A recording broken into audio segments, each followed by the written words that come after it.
Lee and Stan Hayes from Dyersville, Iowa. 1730 was fourth in the class, but that was our first junior. On the map, Ring J-Lo, exhibited by Ashton and Levi Wilcox from Beresburg, New York. 1725 was fifth. 1726 was sixth. 1734 was seventh, and a production award winner. That was Heinemann Melios Buffy, exhibited by Angela Fuller from Attica, New York. 1718 was eighth. 1729 was ninth, and 1722 was 10th. And our second place junior was 11th, and that was 1844. Joe Mill Animate Outcome ET, exhibited by Peyton Heater from Shade Gap, Pennsylvania. There were 21 animals in that class. Now in the ring is the junior 3-year-old class.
Judge Evans has completed his placings in the junior 3-year-old class.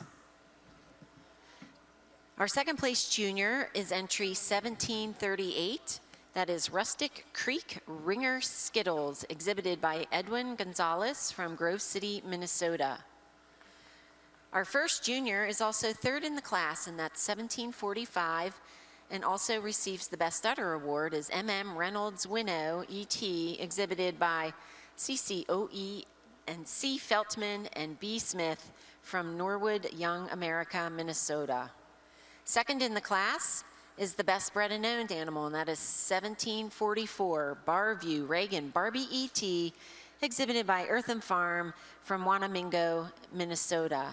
And winning the class is entry number 1750 with Glamourview Bootylicious E.T., exhibited by Kurt and Michelle Wolf and Joe and Keith Engel from Hampshire, Illinois. Congratulations. Judge, your comments.